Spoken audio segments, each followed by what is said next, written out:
Hello guys, Crispy here, welcome back to another video. In this one, my friends, I'm gonna be testing frame generation on top of frame generation. Oh yeah, so for that we'll be utilizing games that already support frame generation like FSR 3 or FSR 3.1 frame generation, and then I will be enabling AFMF2, which is AMD Fluid Motion Frames 2, which is frame generation through drivers on top of the frame generation from FSR. So it's gonna be a very interesting video. For that, I'll be utilizing the RX 7900 XTX over here, as well as Ryzen 9 7950X 3D CPU and 32 gigabytes of RAM. And yes, using frame generation on top of frame generation is absolutely ridiculous and insane, and nobody should do it. This is just a fun little video here, you know, and it's not a should you use FSR FG plus AFMF2 at the same time, because you probably shouldn't. And by the way, if you are interested in the AFMF2 results alone, I have already made a video on that this week, so check it out down below. I'll leave a link in the description. Let's get into it, shall we? And first up, we got the extremely intensive Starfield, or Slowfield actually, as I like to call it. Let's go over the settings. I'm playing at 1440p ultra settings without motion blur there. Resolution scale is set to 100%, and we're not using FSR 3 or AFMF2. It's disabled, as you can see. Now, I just want to see the FPS here at 1440p first. It's getting like 90 to 100 frames per second.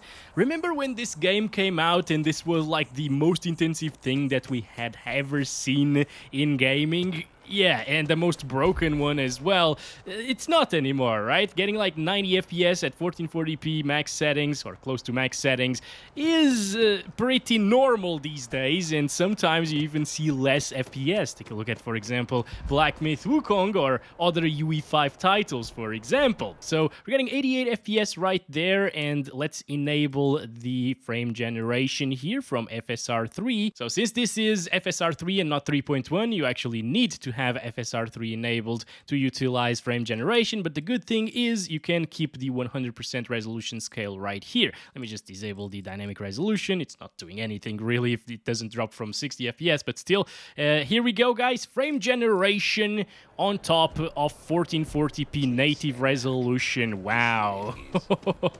It works pretty well. As you can see, we got a little bit of stuttering there, but not due to frame generation, I guess. It's going to be stable most of the time, as you can see, and it's now a high refresh rate experience. However, there are a few artifacts that I can notice from frame generation here, mainly in like the laser sight on our weapon. There are quite a few artifacts happening right there when I move the camera around, but it is pretty doable in my opinion if you can overlook the artifacts here and there. It still looks decent, and it performs really fast, as you can see, like 170 FPS here in this city. This is also one of the most intensive cities in the game. Yeah, it is actually pretty good. But let's enable the AFMF2 on top of frame generation, guys. This is what we're here for. Now, the FPS in MSI Afterburner and the Rivet Tuner, the on-screen display that I use, are a little bit lower than what they were previously, but if you take a look at the Radeon settings overlay, it's getting 250, 290, almost 300 frames per second. Yeah, it actually reaches 300 frames per second, especially if I look at the sky. Holy crap! It touched 500 FPS! That is awesome, guys. Input lag-wise, I can definitely notice it, okay? It's 4 times frame generation right now. Kind of like what lossless scaling does, and actually, interesting thing, I initially was going to test lossless scaling on the GT 710 today, but it didn't work all that well, and I ran into a lot of issues, so I couldn't finish that video in time. So here we go. Instead, I am testing what a lot of you asked for in my AFMF2 video with the 7900 XTX, and that is, of course, frame generation inside of the game plus AFMF2 on top. And you know what? If the FPS aren't too low and it's getting like baseline FPS of 150 plus basically, it is actually a pretty okay experience in terms of input lag. I can definitely tell that there's a difference, and I would prefer to play this game without all of the frame generations enabled, you know, especially because of the artifacting. It's a little bit more noticeable now, although this game doesn't really have a lot of HUD, you know, but you can see like the crosshair if I move around like this. It's ghosting a lot, of course, but yeah, that's normal stuff that happens with AFMF2. But in terms of frame gen lag from the AFMF2, you can see it's only doing like 3 milliseconds of it, so it's not adding a lot of input lag to the frame generation that we saw previously coming from the game itself, FSR 3. So, yeah, that's it. Obviously, again, I wouldn't really recommend anybody to play like this in Starfield, especially because it's a first-person game, or third-person game, and it's a shooter game, so you might need some quick reflexes sometimes. But, yeah, it's a pretty interesting thing to test out here, not gonna lie, guys. Let's move on to the next one. Okay, let's test Black Myth Wukong, a UE5 title, super demanding as well. 1440p, FSR is set to 100%, so it's not applying the upscaler part of FSR, it's only the anti-aliasing, and I'm using cinematic settings, which is maxed out settings. And as you can see, yeah, now Starfield actually looks like a well-optimized title, right? Because this is getting like 50 to 60, 60 plus sometimes. It's absolutely ridiculous, guys. Holy crap. Honestly, I was expecting it to perform a bit better. Like, I raged so hard when Starfield came out and it was running like crap on pretty much everything. But now these games with the Unreal Engine 5 are just absolutely ridiculously unwell optimized.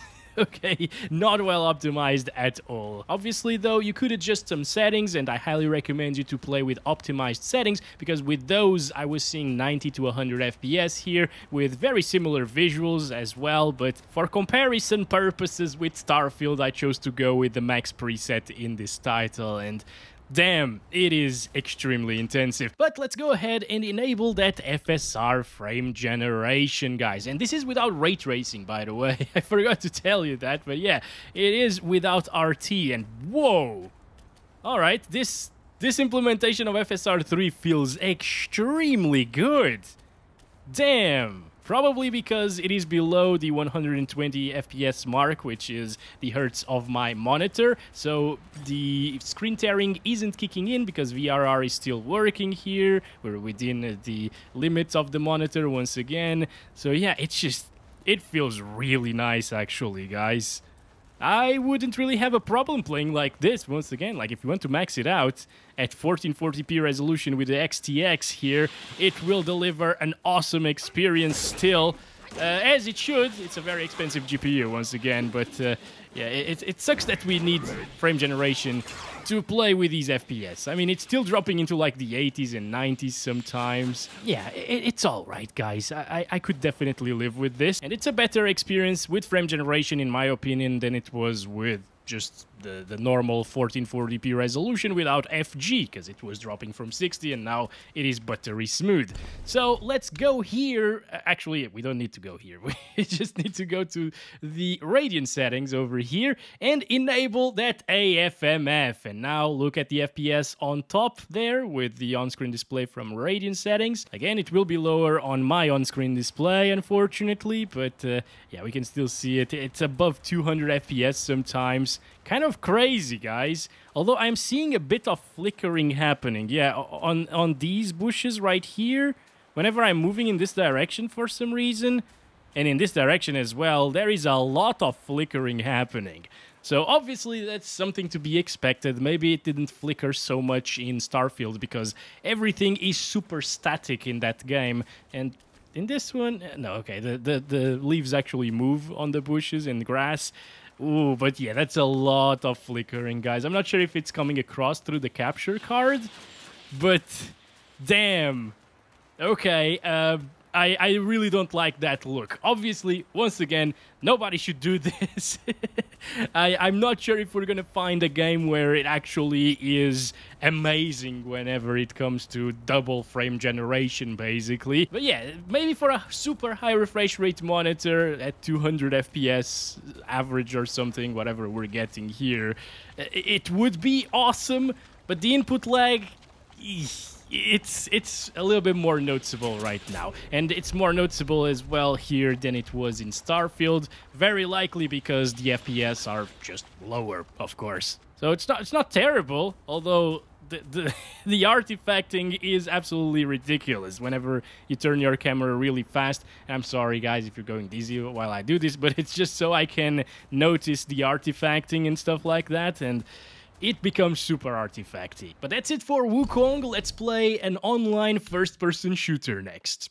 And here we are. This is Call of Duty Warzone, and in this one I'm actually playing it at 1440p, but with the minimum settings preset, 100% resolution scale, Fidelity FX cast to sharpen up the image, and high textures. Everything else is set to minimum. And if you are playing these online competitive shooters, you shouldn't really utilize frame generation because it will add input lag, and it's going to be a worse experience than just having it with native FPS and native resolution. Native FPS, kind of weird to say that, but okay. Let's go ahead and start by enabling the frame generation, which is right here under FSR 3. I will still have it on native resolution and just adding some frame generation here. And here we go. So we were getting like 250s, now we're up to 390s, almost 400 frames per second, which is absolutely insane. And honestly, at these FPS, they're so high that I'm not really feeling the input lag, but it's there, okay? If you are a pro gamer, for example, you might be able to notice the little input lag disadvantage here. There's basically no point in playing like this, unless you have like a 360 Hz monitor and you can't feel the input lag, but you can actually tell the smoothness is better here, because it will be on that super high refresh rate panel. But still, guys, if you have like a 1440p 240 Hz monitor for these games, which I feel the vast majority of you with 7900 XTXs will have, yeah, native resolution already gave you that. The game is quite stuttery still. This game, it's always a little bit of a pain to go back to it because it usually stutters a lot. It's weird. Anyway, it's peaked at like 420 frames per second, didn't it? This is still without AFMF2, guys. Will we get like 500 plus or something like that? Will we get like 600 FPS for the first time in this video? Let's check it out, guys. Here we go. It's time. Let's look in this direction. It's getting like 380 to 390 frames. And let's enable that AFMF2. By the way, these are set to auto, but since we're playing at 1440p resolution, that means that this is set to high by default, and this is set to quality by default. So yeah, it doesn't really matter. Those are the best options for AFMF2. Jesus. Of course, once again, the base FPS dropped from 390 to 315 or so, around that. But if you look at the Radeon overlay, it is actually getting 600 plus. Guys, that is insane. Now, the input lag is not bad, once again. Like, it's getting 600 freaking frames per second. So naturally, you're not going to feel a lot of input lag, but I can actually tell the difference right now, okay? So with the 2 frame generations enabled on top of each other, it's a little bit noticeable, the difference in input lag. And maybe if you're playing with a controller, you won't really notice that, but it feels like I am playing at 120 Hz, but I have enabled VSync. VSync always adds a little bit of input lag, and I feel like this input lag that I'm feeling at the moment is about the same as if I had VSync enabled, basically. So it's not terrible, once again, and if you have a 500 or 540 Hz monitor, maybe play like this. But I mean, who has a 500 or 540 Hz monitor, right? So there's that. Even here in the city, it is getting 600 plus FPS most of the time. It drops down into the 500 sometimes, but it is absolutely insane. And you know what, guys? I'm really curious right now. I'm gonna set this to ultra performance, which renders the game at 33% of the native resolution, so 33% of 1440p. It looks like crap. Yes, it's super soft and blurry, but I went to see the maximum FPS that we can get here, and well, it is up into the high 700s right now. What an absolute mad experience. Obviously, right now, the input lag went down by a little bit as well, so it's less noticeable. Can we get, please, go up? I want to see 800 FPS. Please, game. No, it's not reaching 800s. What about the ground? It's kind of the same thing. What about a wall kind of thing, you know? Completely unplayable, guys. We can't reach 800 frames per second, although sometimes while I'm running around, it actually gets higher frames than just looking at the sky. Like, I've seen 790. That is mad. Oh, hello there. Ah! Well, we almost got him there. I think if we were playing Far Cry 3, Vaz would say that this is the actual definition of insanity. I'm trying to make it go up to 800. Oh, there we go. There we go. It's peaking at 800 plus sometimes. I'm loving this video, guys. These experiments are so interesting to me. I hope you guys are enjoying it as well. Anyway, that's it for Call of Duty Warzone 3, you could say. And let's get to the next game. Now, it's a recent and well-optimized title. Can you believe that exists? Yes, it's God of War, okay, Ragnarök at 1440p using FSR 3.1 native first and ultra settings here. And this is no frame generation, no nothing, no AFMF as well. As you can see, it's already a high refresh rate experience. See that, guys? I mean, it's kind of crazy when you compare this to like Black Myth Wukong, which was getting 50 FPS, right? As well as Starfield, with those graphics from Starfield, which aren't anything special, getting like, what, 90 frames per second? Yeah, this is how games should be optimized. And I get it, this doesn't have the most impressive graphics, you know, but it's still very pretty. It's a pretty game to look at, for sure. Very beautiful colors as well. And it's absolutely buttery smooth without having any upscalers whatsoever, or frame generators. Now, speaking of, let's enable FSR FG first, and here it bumps things up to 200 frames per second. Insane! And yeah, 190 FPS, it feels absolutely amazing here with FSR Frame Generation. I have told you all about it in the actual video that I made testing the 7900 XTX in this title at various settings and resolutions and so on. And it's awesome, okay? The performance is always awesome. And it's a beautiful title to look at as well. Let's go here to the Radeon settings now and enable that AFMF2, okay? So with this now enabled, we get, instead of 200 FPS native, like 10 less FPS, but on the Radeon settings overlay, 380, 400 frames.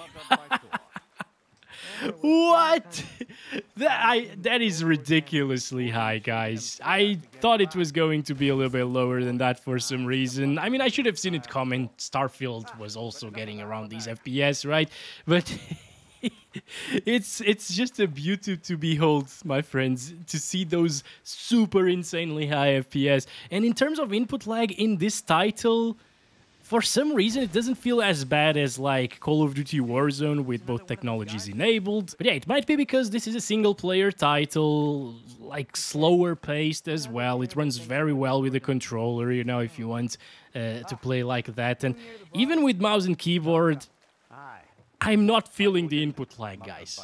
It's pretty weird, but I'm really not feeling major input lag right now, okay, if any at all. So in some games it will work a little bit better than others in terms of the stability and responsiveness of it, and this game is one of them. This works absolutely insanely well.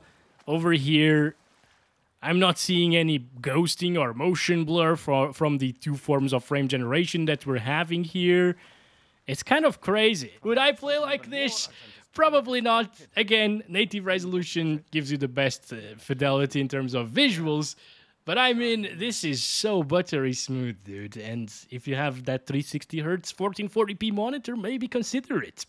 And lastly, for this video, I got Gray Zone Warfare, which is another UE5 extremely intensive title that I sometimes call Stutter Zone Warfare as well. But this, well, it's not really stuttering right now, which is interesting. Maybe they fixed some of the issues. That's great if they did. Now, we're playing it at the 1440p resolution. Unfortunately, if I set it to full screen instead of windowed full screen, it actually caps it to 60 Hz. So I gotta run windowed full screen for 120 Hz and to be able to feel the difference in terms of FPS with FG.